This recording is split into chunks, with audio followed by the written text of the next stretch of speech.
Star Wars The Return of the Jedi was released in 1983 and is the concluding chapter to the original Star Wars trilogy franchise, where it all started, basically.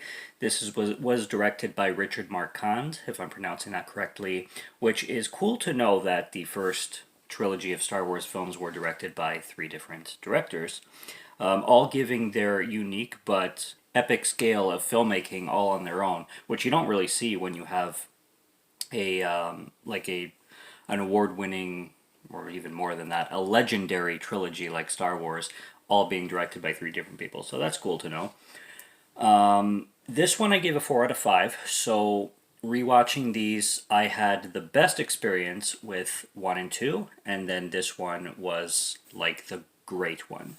Whereas probably Empire Strikes Back was my favorite this time around, and then New Hope second, and then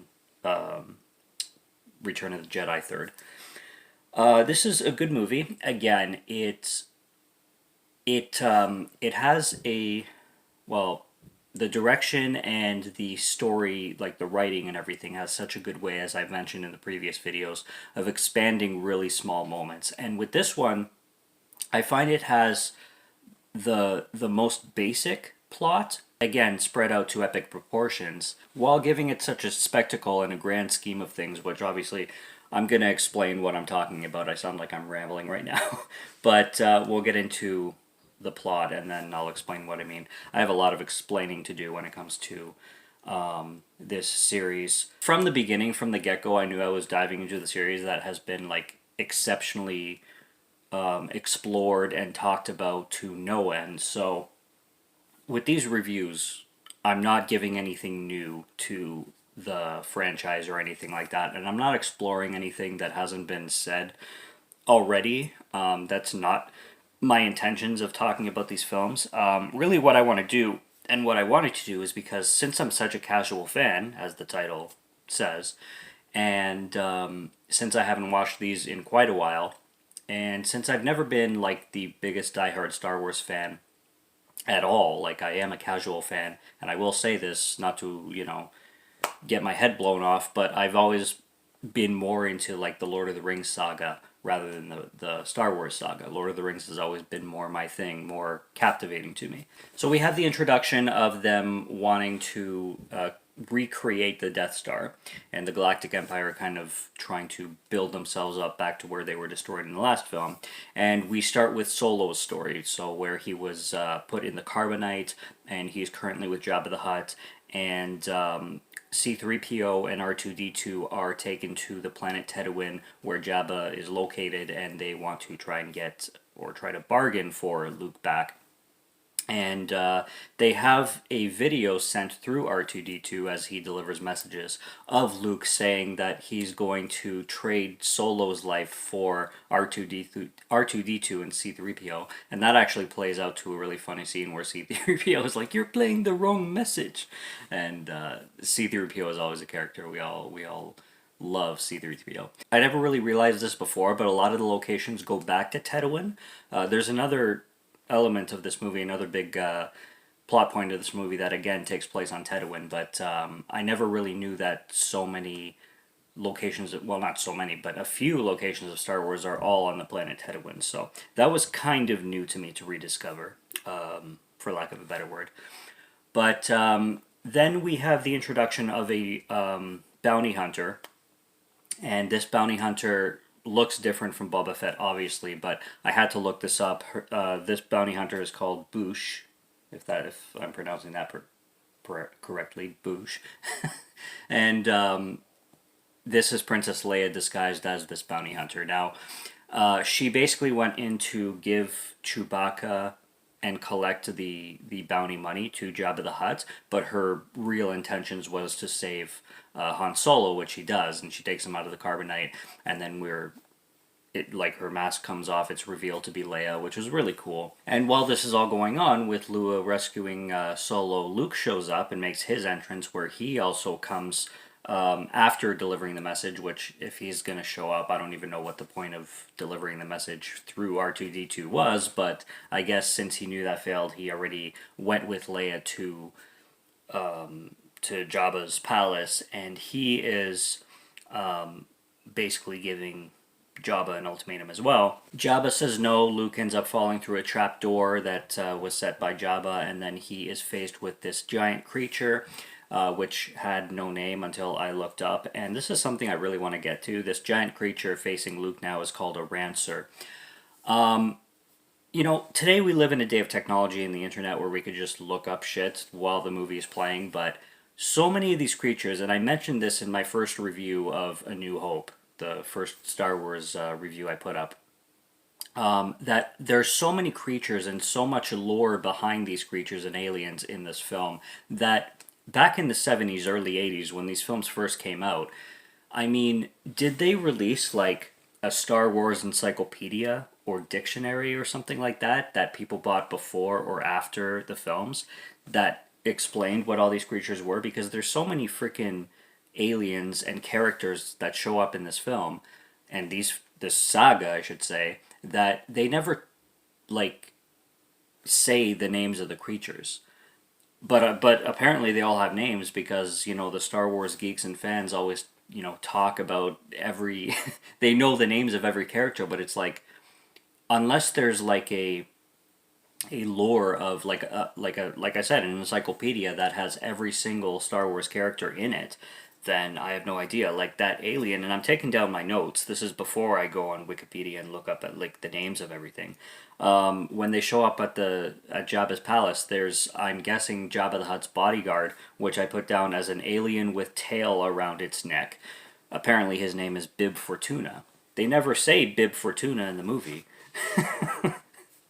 And it's with everything. Even later on in the film, when they land on the moon Endor, yeah, the moon of Endor. The Ewoks, they never. I don't think they say Ewok in the movie. At least I was looking out for it, and they didn't at all. That always just leaves me confused. How you have a trilogy of movies where every creature and every character in it is so universally well known, but throughout the films, a lot, like a huge portion of the creatures aren't even mentioned by name or by, you know, where they came from and everything. But one of the best scenes in the movie is when Jabba decides to take or send Luke off to be fed to that creature in the Dune Sea, the Sarlacc in the Dune Sea in the pit of Carcoon, which is also on Tatooine, as I mentioned before. A lot of locations take place on Tatooine, which we know is Luke's home, but did Luke ever know about this pit of Carcoon or Sarlacc? Because it wasn't mentioned in A New Hope. But yeah, that's one of the best scenes in the film, for sure. Is that Luke using R2D2 to give him his lightsaber that he created, and then starting that whole escape scene on that levitating boat, whatever you call it, and then there's that whole battle, and they escape with Lando back into the off the planet kind of thing. And Luke takes it upon himself to go back to the Darborough system to train with Yoda again. And unfortunately, when he gets there, Yoda is on his last leg pretty much and on his deathbed.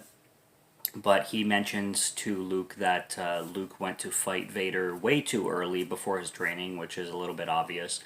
And we learn that, well, Yoda learns that Vader did tell Luke the truth, that he was his father.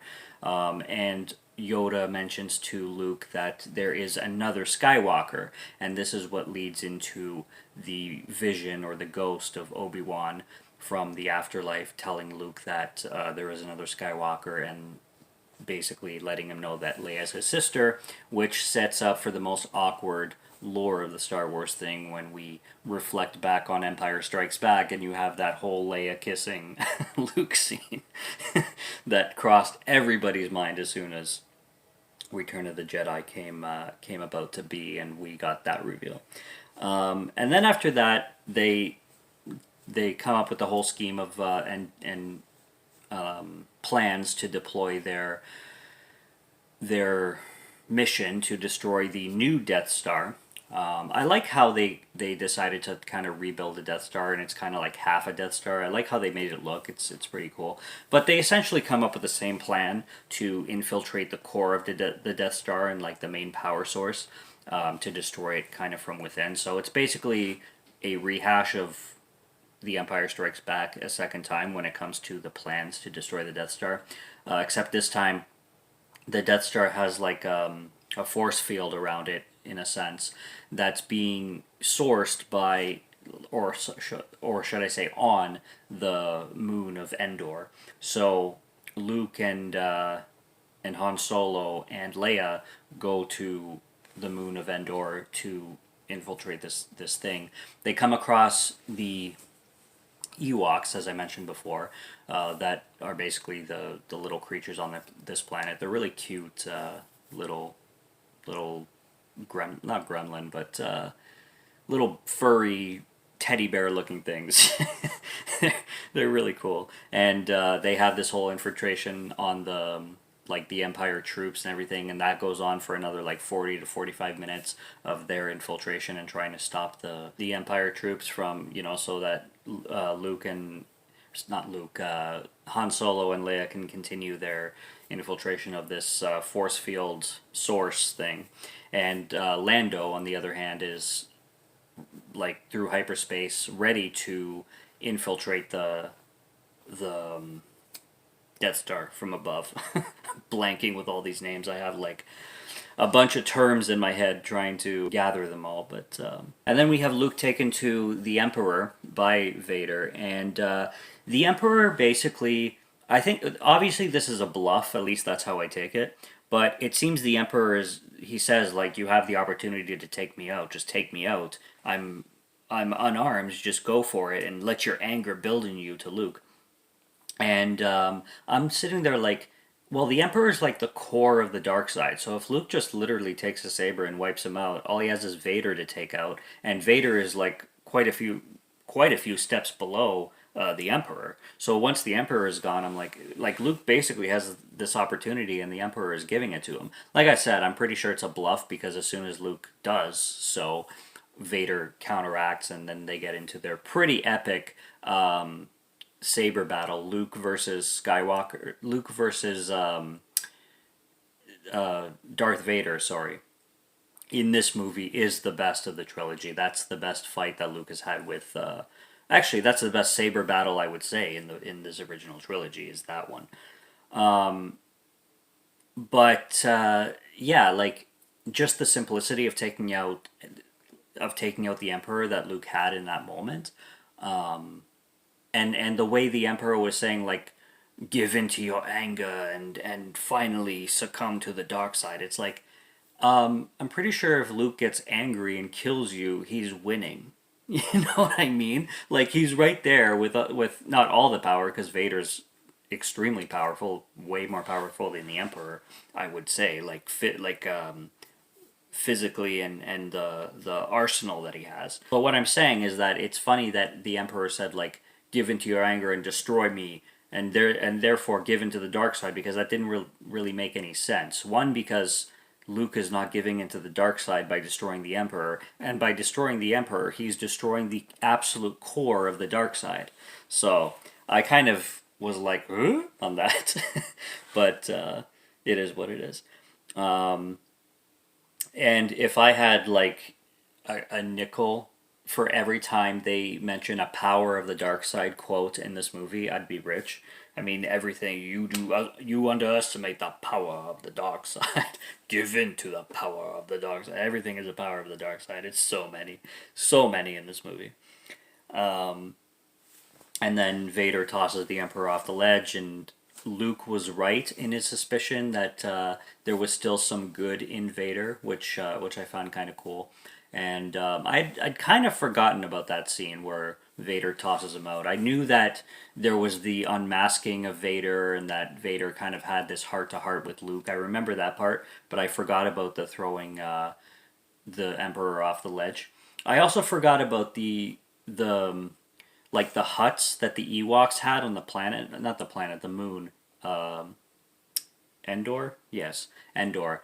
And the huts that they built really gave me Avatar vibes, and really gave me like because I remember that scene specifically from my childhood when I watched this film when I was much younger. All the huts that were built, and how cool that village looked of all the Ewoks. I liked the whole Ewok lore and Ewok planet and everything they did with Endor. One of my biggest strong suits of this movie for sure. And I love Han Solo's face when Leia he asks Leia if she loves Luke, and he's like, "Oh, don't worry, I won't get in your way." But when Leia says that, "Oh, it's not like that. He's my brother." Han Solo has this face that just you can meme 1,000 different ways. Just his expression is so perfect and so funny. Like it's so comical. And I'm sure he was like at the, like for when it was released in 1983, his reaction was supposed to be like shocking, but right now he's like, "What? I really can fuck you?" Like there's something about his face that is so you can't mimic it. It's that perfect reaction that can be made into, like I said, so many captions and so many memes. It's not even funny. And again, I'm gonna mention, as I mentioned in the previous reviews, that I really wish that I could find a way to see these films unedited, the way they were watched when they were released into theaters when they came out, without the extra footage and extra CGI that George Lucas decided to put in them, because it would be really epic to see. But, you know, the classic. I remember seeing the VHS, and I think I only seen it once, but I remember when those spirits of Obi-Wan Kenobi, Anakin Skywalker, and Yoda show up at the very end of the movie. Anakin Skywalker, they put Hayden Christensen's face on him. And I remember specifically in the VHS that not being the case. They just had the bald-headed Vader as a ghost.